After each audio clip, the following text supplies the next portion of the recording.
በእንግሊዝ ፕሪሚየር ሊግ መሪው አርሰናል ከሜዳው ውጭ በኤላንድ ሮድ ያከናወነውን ጨዋታ ከኖቲንጋም ፎረስት ጋር አከናውኖ ነበር። ይህንን ጨዋታ ነጥብ ጥሏል። ለአርሰናል በጣም አስፈላጊ ከነበሩ የጨዋታ መርሃ ግብሮች መካከል አንዱ ነበር። ምክንያቱም በጉጉት ሲጠበቅ የነበረው የማንቹሪያን ደርቢ ጨዋታ ማንቸስተር ሲቲን አሸንፈው እንደመምጣቱ መጠን እዚህ ጨዋታ ላይ ኤክስፔክቴሽኖች ሁሉ አርሰናል ጨዋታውን በማሸነፍ ወደ 9 ነጥብ ከፍ ማድረግ የሚችልበትን እድል ያመቻቻል ተብሎም ሲጠበቅ የነበረ ጨዋታ ነው። እርግጥ ነው የትላንትናውን ጨዋታ ብቻ ኦቨርኦል ከተመለከትን አርሰናል አትራፊ ነው አሁንም።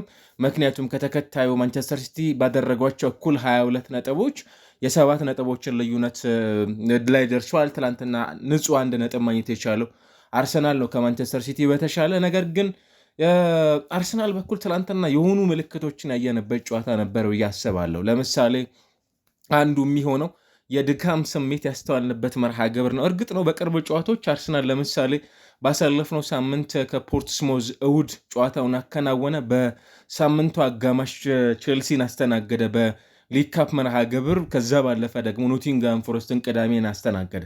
ስለዚህ ባለፉት 6 ቀናቶች 3 ጨዋታዎችን አከናውኗል። ቡድኑ በየ2 ቀናት ልዩነቶች ውስጥ ጨዋታዎችን እንዲያከናውንም ጭምር የሚገደድ ነው። ኢቨን ወደኋላ መለስ ብለን ካለን ካሳለፍነው ሳምንት ቅዳሜ እንኳን ብንጀምር በርንማውዝን፣ ከዛ ሊቨርፑልን ትላልቅ የሚባሉ ቡድኖችን እየገጠመ የሚገኝ ከዛ በፊትም አስቶን ቪላን እና ብራይተንን ደግሞ ያስተናገደባቸው ጨዋታዎች ምን ያህል በርከት ያሉ ጨዋታዎችን ቡድኑ እያከናወነ እንደሚገኝም ጭምር የሚጠቁም የጨዋታ መደራረቦችን ያስተዋልንበት ነበር። ትላንትና አማካዩ ላይ ቡድኑ ጋር ምናልባት የኳስ ዲሌዎች ነበሩ። የተጫዋቾች ድካም በትክክል የሚስተዋልንበት ምሽት ነበር ማለት እንችላለን። ምናልባትም እንደ ዙቤሜንዲ፣ ማርቲን ኦዴጋርድ ያሉ ተጫዋቾችን ኋላ ላይ ቀይሯል። ማርቲኔሊ፣ ቪክቶሪዮ ኬሬጅ፣ ማዱኬን ኦልሞስት በቡድን ውስጥ በቋሚነት ከጀመሩ ተጫዋቾች ፊት መስመር ላይ የሚገኙት 5ቱን ቀይሯል። ከወገብ በላይ የሚገኙትን ሁለተኛው አጋማሽ አንጻራዊ አርሰናል ቅያሪዎችን ካከናወነ በኋላ ጥረት አድርጓል። ለምሳሌ የትሮሳርድ መግባት ሜሪኖ፣ ቡካዮ ሳካን፣ ሄሱስን ኤዜ ምናልባት 21 አካባቢ የሚጠጉ ደቂቃዎችን አብዛኞቹን ተጫዋቾች ግን በጨዋታው ላይ ለምሳሌ 4ቱን ወይም 3ቱን ተጫዋቾች 57ኛው ደቂቃ ላይ ነበር ያስቀየራቸው። ከዛ ትሮሳርድን ደግሞ ሁለተኛው አጋማሽ እርሊ ቅያሬ ነበር በማርቲኔሊ ሲያከናውን የተመለከት ነው። እኔ አርሰናልን በተመለከተ ደጋፊዎቹ ጋር ያለው ስሜት ምን ሊሆን ይችላል? የትላንትናውን ጨዋታ ነጥብ ድሮፕ ማድረጉ ሊያናድዳቸው ይችላል። ግን በእንዲህ አይነት የጨዋታ መደራረቦች ውስጥ የተገኘው ውጤት እንዲሁ በጣም ቀላል ነው ወይ የሚባል ስሜትን መፍጠር ያለበት ጉዳይ ይመስላል። በጣም አስፈላጊ በሆነ የጨዋታ መርሃ ግብር ላይ ነጥብ ድሮፕ ያደረገው ምናልባትም በዚህ ሰዓት ላይ በወራጅ ቀጠና ላይ ከሚገኙ ቡድኖች ውስጥ አንዱ አሁን ከዛ ራሱን ለማውጣት ጥረት እያደረገ በሚገኝ ቡድን ውስጥ ግን ደግሞ በጣም ቀላል የሚባለን ጨዋታ አይደለም ቡድኑ እያከናወነ የሚገኘው። እነዚህ ሁሉ ጨዋታዎችን እያከናወኑ የሚገኙ የጨዋታ መደራረቦችም ጭምር በጣም የሚስተዋልባቸውና በሲዝን ውስጥ ብዙ መርሃ ግብሮችንም ጭምር እያከናወኑ የሚገኙ ተጫዋቾች በፕሪሚየር ሊጉ እየተመለከትናቸው እንገኛለን። የአውሮፓ ቻምፒየንስ ሊግ ከ6 ጨዋታዎችን አሸንፈዋል። ከዛ ባለፈ ከአራቡ ካፕ ግማሽ ፍጻሜ ለመድረስ የቻለ ቡድን ነው። በተመሳሳይ ደግሞ በኤፍኤ ካፕ አለ። በእንግሊዝ ፕሪሚየር ሊግ መሪ ነው። 31 ጨዋታዎችን እስካሁን ድረስ ባሉት ቆይታዎች አከናውኗል። 2 ጨዋታዎችን ብቻ ነው ቡድኑ እስካሁን ድረስ ባሉት ቆይታዎች ሽንፈትን ያስተናገደው። እነዚህ ሁሉ የጨዋታ መደራረቦች እንደ አንድ ጤነኛ ቡድን ወይንም እንደ አንድ በሰዎች እንደሚመራ የእግር ኳስ ቡድን ምን ያህል አድካሚና ለተጫዋቾቹም ጭምር ደግሞ አድካሚ እንደሚሆንም ጭምር መረዳት የምንችልበትን መርሃ ግብር አከናውኗልና ትላንትና ምናልባት ሚኬል አርቴታ ፍጹም ቅጣት ምት ይገባን ነበር የሚል ሀሳባቸውን አጋርተዋል። ነገር ግን ያም ቢሆን በጨዋታው ላይ መመልከት አልቻለም። ነገር ግን አርሰናል ነጥቡን ድሮፕ ያደረገበትን ምሽት ነበር ያስተዋል ነውና እኔ ከዚህ በኋላ ያሉት ጊዜያቶች ይበልጥ ለአርሰናል ወሳኝ የመሆን እድላቸው ይኖራል። በሳምንቱ አጋማሽ የሚገጥማቸው ትላልቅ የምንላቸውን ቡድኖች ያስተናግዳል። በእንግሊዝ ፕሪሚየር ሊግ ምናልባትም የአውሮፓ ቻምፒየንስ ሊግም ደግሞ ይመልሳል ለአርሰናል እና እነዛ ጨዋታዎች ላይ የሚያሳልፋቸው ቆይታዎች ይበልጥ ማተር የሚያደርጉ ይመስላሉ። ከኢንተር ሚላን ጋር ማክሰኞ ጨዋታውን ያከናውናል። ከዛ በሳምንቱ ደግሞ በጣም ትልቅ የሚባለውና ምናልባት በጣም የዚህ ውድድር ዓመትን የአርሰናልን ትልቅነትን ከሚወስኑና ይበልጥ ለዋንጫው የመንደርደሪያ ነጥቦችን ድሮፕ እንዳያደርግም ጭምር ከሚያግዙት መርሃ ግብሮች የፊታችን እሁድ ከአርሰናል ጋር ምሽት 1 ሰዓት ተኩል የሚያደርገው ጨዋታ ይጠበቃል። ከዛ ከካይራት አልማቲ እንዲህ ያሉ የምንመለከታቸው ጨዋታዎች ይጠበቃሉ። ምናልባት የፊታችን ማክሰኞ በሚከናወነው የአውሮፓ ሻምፒዮንስ ሊግ የአርሰናል በዛ ጨዋታ ላይ የሚኖረውን የጨዋታ መርሃ ግብርን በተመለከተ ብዙዎች ገና ካሁኑ እያነሱት የሚገኙት አርሰናል በአንደኛ ሆኖ የማለፉን ጉዳይ ካልሆነ በቀር ወደ ቀጣዩ ዙር የማለፉ ጉዳይ ብዙ የሚያጠያይቅ እንዳልሆነ ይታወቃል። ስለዚህ 18 ነጥቦችን ሰብስበዋል። ከተከታዩ ባየርን፣ ፓሪስ ሰን ዠርመን እንዲሁ ደግሞ ማንቸስተር ሲቲ እንዲሁም አታላንታ በደንብ በነጥቦች ከፍ ብሎ ነው የሚገኘው። 3 ነጥቦች አሊያም የ5 ነጥቦች ልዩነት በተከታዮቹ ቡድኖች መካከል አለ። እዛ ጨዋታ ላይ በቋሚነትና ለፕሪሚየር ሊጉ የማይጠቀማቸውን ተጫዋቾች ወደዚህ ጨዋታ የቋሚ 11 ውስጥ ይዞ መግባት በአርሰናል በኩል የሚጠበቅ የጨዋታ ላይን አፕ በሚኬል አርቴታ በኩል እንዲያደርጉም ጭምር ኤክስፔክት ይደረግባቸዋል እና አሁን ለአርሰናል የትላንትናው ጨዋታ ግን የምር ለመናገር በቡድኑ በኩል የሆኑ ድካሞችን ያስተዋልንበት የሊግ መርሃ ግብር ያየንበት የጨዋታ ሂደትን ያስተዋልንበት ነበረ እና የጨዋታ መደራረቦቹ ምናልባትም ብዙ ልምምዶችን እንዳይሰሩ በሪከቨሪ ወደ ጨዋታዎች እንዲያቀኑም ጭምር የሚያደርጉ የጨዋታ ሂደቶችን ያየንባቸው ነበርና እርግጥ ነው በጣም ወሳኝ የሚባለን ኦፖርቹኒቲ ነው ቡድኑ ሚስ ያደረገው።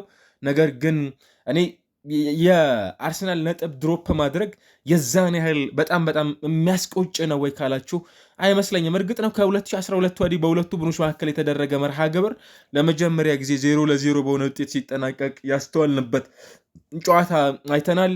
ከዛ ባለፈ ሊቨርፑልን ሲያሸንፉ አስተውለናል አይደለ? በጣም ድንቅ ነበር ከሊቨርፑል ጋር የነበራቸውን ጨዋታ።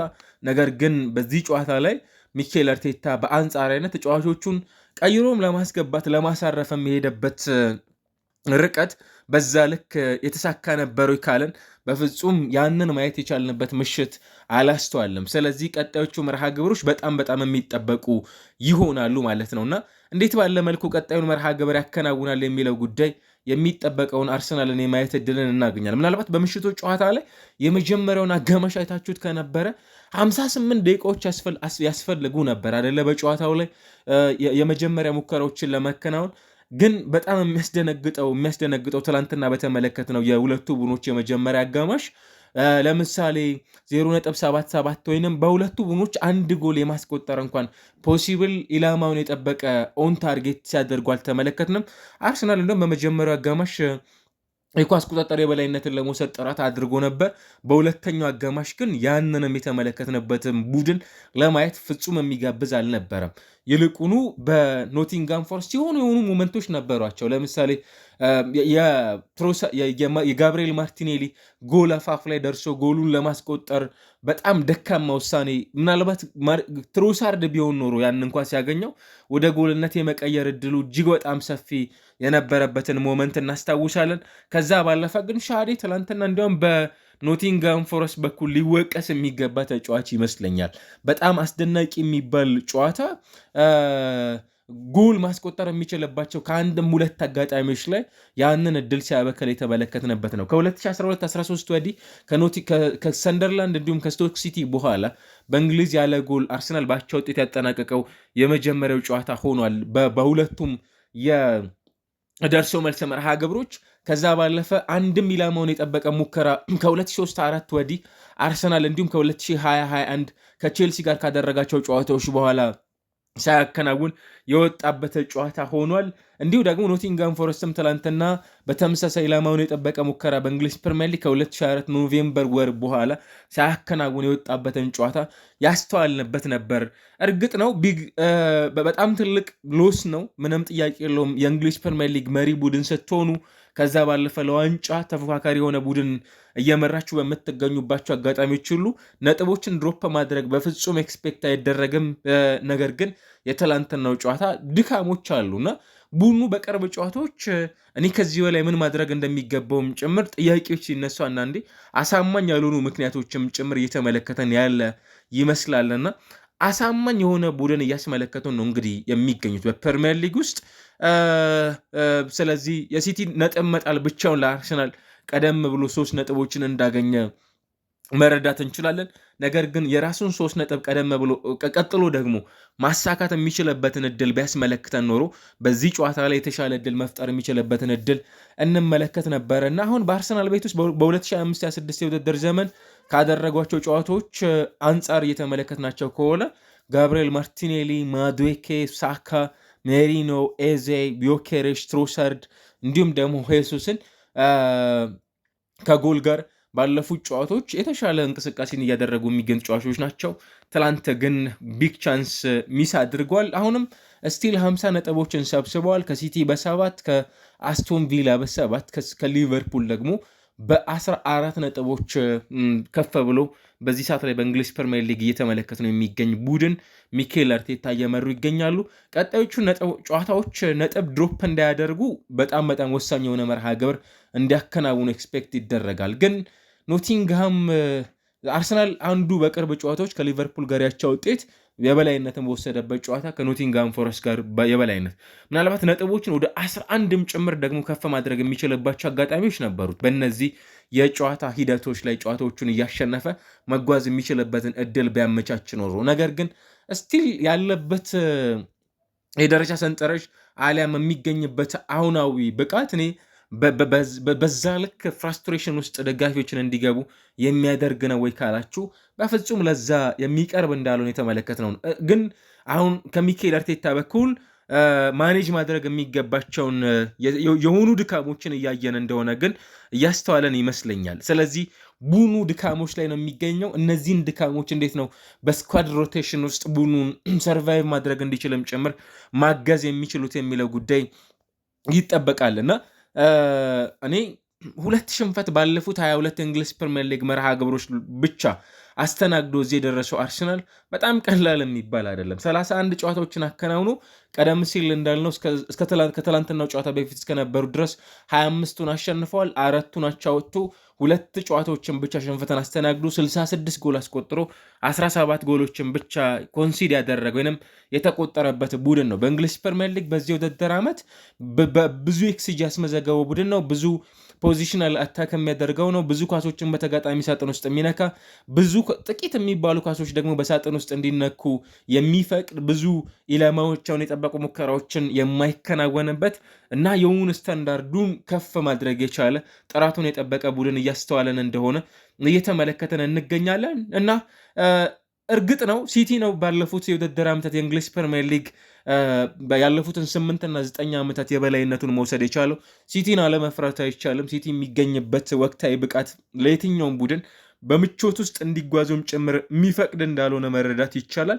ነገር ግን አሁንም አርሰናል ከዚህ በተሻለ መልኩ ነጥቦቹን ቦልድሊ ማስፋት የሚችልበት እድል እንዳለው መረዳት እንችላለንና ቀደም እንዳልነው የአርሰናል አንዱ ስጋት የማይሆነው ማንቸስተር ሲቲን በራሱ በእንግሊዝ ፕሪሚየር ሊግ የሚያደርጋቸው ጨዋታዎች እንዲሁ በጣም በቀላሉ የሚታዩ አይደሉም። ትላልቅ የሚባሉ የሊግ መርሃ ግብሮችንም ጭምር እንዲያከናውን የሚገደድባቸው የጨዋታ መርሃ ግብሮች ይመጣሉ። ለምሳሌ በእንግሊዝ ፕሪሚየር ሊግ ከዎልቭስ ከዛ ቶተንሃም በእርግጥ በውጤት ማሽቆልቆል ላይ የሚገኝ ቡድን ነው። ኒውካስል፣ ሊቨርፑል፣ ፉልሃምን ያስተናግዳል አርሰናል፣ ማንቸስተር ሲቲ እና ስለዚህ የእነዚህ ጨዋታዎች ላይ ሲቲ አሁን ባለበት ውጤት የሚቀጥል ፐርፎርማንስ የሚቀጥል ከሆነ ነጥቦችን ድሮፕ ማድረግ የሚችልባቸው ድሎችም አሉ።